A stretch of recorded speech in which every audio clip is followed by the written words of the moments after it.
La boutique Maître Charles est fière d'habiller Bertin Savard.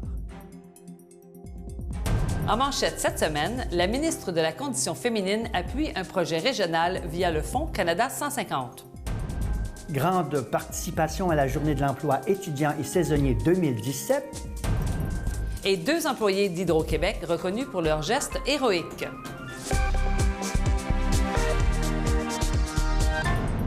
Bonjour et bienvenue à votre hebdo régional Vaudreuil-Soulanges. Bonjour Bertin. Bonjour Linda. Débutons tout de suite avec de la grande visite à Notre-Dame de l'Île-Perrot dans le cadre du 150e anniversaire de la Confédération du Canada. Oui, Bertin, le 23 février dernier, à la bibliothèque Marie-Huguet, l'honorable Myriam Monsef, ministre de la Condition féminine, accompagnée du député de Vaudreuil-Soulanges, Peter Shefke, a annoncé son soutien pour le projet des productions Kinescope, de Nelly à aujourd'hui. L'entreprise s'est vue octroyer une subvention de 50 000 $ via le Fonds Canada 150 pour la réalisation du documentaire qui mettra en lumière le quotidien des femmes en politique. On a une équipe exceptionnelle ici à Kinescope. Ils m'ont présenté un projet, Nelly à aujourd'hui. Ils voulaient savoir s'il y avait des fonds disponibles. Puis on a travaillé ensemble pour essayer de trouver des fonds dans notre programme Canada 150. Finalement, on a réussi. Je suis très fier parce que je pense que c'est un projet exceptionnel qui va expliquer l'histoire des femmes en politique et qui vont vraiment souligner le travail exceptionnel des femmes en politique présentement. Parce que je ne suis pas certaine qu'on donne vraiment une vraie place aux femmes en politique aujourd'hui. Je pense qu'elle est esthétique. Donc, on travaille fort pour qu'on en donne de plus en plus, mais à quel prix? T'sais, on doit faire beaucoup de sacrifices. Pour moi, je ne suis pas satisfaite de ça. Je veux aller voir pourquoi elles le font puis comment on peut faire pour faire changer les choses pour que les portes soient véritablement ouvertes pour les générations à venir. Et grande participation à la Journée de l'emploi étudiant. Oui, le 22 février dernier se tenait la Journée emploi étudiant et saisonnier 2017 au Centre communautaire Paul-Émile Lépine de l'Île-Perrot. Plus de 470 chercheurs d'emploi se sont déplacés à cette 4e édition et ont pu créer un premier contact en remettant leur curriculum vitae aux 28 entreprises et organismes sur place. Et Linda, 2 employés d'Hydro-Québec sont reconnus pour leurs gestes héroïques. Oui, Bertin, le conseil de la MRC de Vaudreuil-Soulanges a tenu à souligner le geste héroïque de Mario Ménard et Guy Desgagnés qui ont sauvé la vie d'une famille de Hudson le 4 janvier dernier alors que leur domicile était la proie des flammes. Les 2 monteurs de ligne d'Hydro-Québec s'affairaient au rebranchement des abonnés lorsqu'ils ont aperçu des flammes et entendu des cris de détresse. Leur bravoure a permis de sauver la vie d'une mère et de ses 2 filles. Vaudreuil-Dorion est en lice pour le mérite Ovation municipale, Bertin. Oui, grâce au projet Horticulture Mon Amour, la ville de Vaudreuil-Dorion a été retenue à titre de finaliste pour le mérite Ovation municipale décerné par l'Union des municipalités du Québec dans la catégorie développement social. Voulant suivre la tendance du foodscaping, la ville a remplacé dans l'un de ses aménagements paysagers toutes les plantes annuelles par des végétaux comestibles. Le succès a été tel que l'année suivante, la Ville a entrepris le projet de transformer 2 terrains vacants en potagers de démonstration libre-service. Une annonce qui devra avoir un impact sur les services de santé, Bertin. Effectivement, Linda, le ministre de la Santé, Gaétan Barrette, et la ministre responsable de la région de la Montérégie, Lucie Charlebois, ont annoncé le 24 février dernier une aide financière de 7,1 millions de dollars pour le territoire de la Montérégie-Ouest. Ce montant servira à la création de 109 nouvelles places pour les personnes qui sont en attente de services en hébergement, en réadaptation, de même qu'en santé mentale. Bertin, les Canadiens auront leur mot à dire sur la stratégie de réduction de la pauvreté. Oui, le député de Vaudreuil-Soulanges, Peter Shefke, invite les Canadiens à participer à 2 initiatives dans le cadre de la stratégie de réduction de la pauvreté du Canada. Que ce soit en donnant leur opinion par l'intermédiaire d'une consultation en ligne ou en répondant à l'appel de candidature pour un comité consultatif ministériel. Actuellement, 3 millions de Canadiens, soit 8,8 % de la population, vivent dans la pauvreté. Une œuvre éco-responsable sera dévoilée le jour de la Terre. Oui, Bertin, depuis un certain temps, l'artiste multidisciplinaire et résidente de Saint-Lazare, Madeleine Turgeon, collecte les bouchons en plastique qui abondent dans nos bacs bleus. Le projet intitulé Florilège consiste à réaliser une grande œuvre sculpturale extérieure composée de milliers de bouchons reliés à plus d'une vingtaine de tiges d'acier qui se chevaucheront sur une sphère de métal. Une fois complétée, l'œuvre sera installée et dévoilée au 420 avenue Saint-Charles à Vaudreuil-Dorion le samedi 22 avril, jour de la Terre.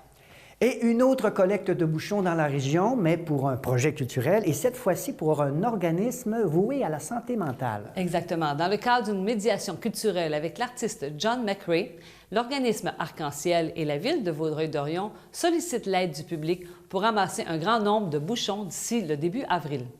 Rappelons que Arc-en-Ciel a pour mission de favoriser le rétablissement et l'intégration sociale de la clientèle vivant avec des problèmes de santé mentale pour mettre un terme à l'isolement et leur permettre d'accéder à une meilleure qualité de vie. Le museau propose une solution originale si on ne sait plus quoi faire avec nos vieux draps. Oui, toujours dans l'optique de réaliser un projet de création éco-responsable avec des écoles de la région, le musée de Société des Deux-Rives situé à Salaberry de Valleyfield lance un appel aux citoyens afin de se procurer des draps de seconde main. Ceux-ci seront découpés et réutilisés pour une activité collective d'initiation au tissage de courte pointe. Et Linda, une nouvelle identité pour le CMCC. Oui, pour souligner ses 40 ans d'existence, le Conseil montérégien de la culture et des communications est fier de lancer sa campagne annuelle d'adhésion sous un nouveau nom et un nouveau logo, Culture Montérégie. Tout en conservant la même mission et la même vision, Culture Montérégie a actualisé son identité visuelle afin de réaffirmer son engagement envers les artistes, la culture et la région. Pour l'occasion, l'organisme a choisi de marquer le message de sa campagne avec le slogan « Culture Montérégie, 40 ans, toujours engagé ». Et finalement, des artistes en herbe au Musée régional de Vaudreuil-Soulanges. Oui, Bertin, le 5 février dernier, plus de 420 personnes sont venues célébrer le coup d'envoi de l'exposition « Je m'inspire des grands maîtres, des artistes en herbe », où l'on assistait à la remise des prix et des médailles aux œuvres primées. Près de 3000 élèves d'écoles primaires et secondaires de la commission scolaire des Trois-Lacs ont participé à ce concours. L'exposition se poursuit jusqu'au 12 mars prochain. Bertin, les Mustangs concluent leur saison. Eh oui, finalement, c'est le 27 février dernier que la saison se terminait, avec la visite des Braves de Valleyfield qui l'ont emporté 9-5 à la grande déception des partisans des Mustangs. Même si leur sort quant aux séries était déjà décidé, l'équipe d'entraîneurs visait à faire vivre différentes situations de match à leurs jeunes joueurs dans le but de bâtir pour l'an prochain. Cette année, les résultats sont plates collectivement, mais positivement, si on regarde ça dans l'ensemble, on a réussi à faire jouer nos jeunes de 17-18 ans. Je regarde des défenseurs comme Graham, Caron, c'est des gars de 17 ans qui ont rentré dans la ligue. Ils ont joué dans des situations de désavantages numériques, 5 contre les meilleurs joueurs de l'autre côté.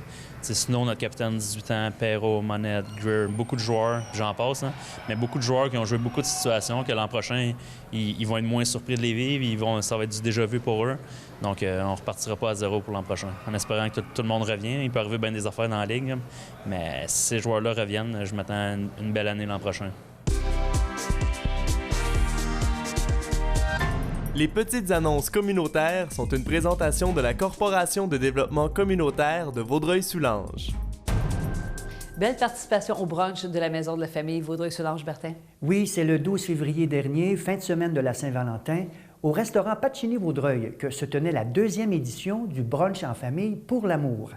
Sous la présidence d'honneur de Yvon Chiasson, maire de Saint-Zotique, cette édition aura permis à l'organisme de récolter plus de 9 800 $. Rappelons que l'organisme est actif dans la région depuis 1988 et travaille auprès des familles afin d'assurer le développement optimal des enfants de Vaudreuil-Soulanges. Des cliniques d'impôts seront offertes gratuitement.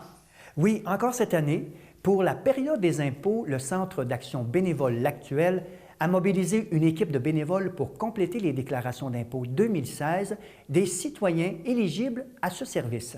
Les cliniques d'impôts se tiendront les mardis et mercredis jusqu'au 19 avril 2017. Il s'agit d'un service gratuit et confidentiel. Une série de conférences sur l'arthrite sera présentée dans la région. Oui, le groupe de soutien du Suroît Arthrite Arthrose invite les Vaudreuil-Soulangeois à participer à ces conférences. Le prochain événement aura lieu le 10 mars au CLSC de Rigaud et portera sur le thème « Gérer ses énergies pour faire face à la fatigue ». Une autre conférence aura lieu le 24 mars et cette fois-ci, le thème sera « Communiquer efficacement avec son équipe de soins au CLSC de Vaudreuil-Dorion ».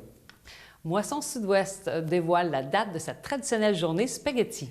Oui, Moisson Sud-Ouest convie la population à sa traditionnelle journée spaghetti qui aura lieu à la salle de l'Ordre loyal des Mouses à Salaberry de Valleyfield le jeudi 6 avril prochain à compter de 11 heures. Lors de cette 13e édition, les personnes présentes auront l'opportunité d'échanger avec la nouvelle directrice générale, Julie Bergevin, sur les enjeux de l'organisme. Et voilà, c'est tout pour cette semaine. Pour votre hebdo, Vaudreuil-Soulanges. Merci, Bertin. Bonne semaine, Linda. Merci. Merci.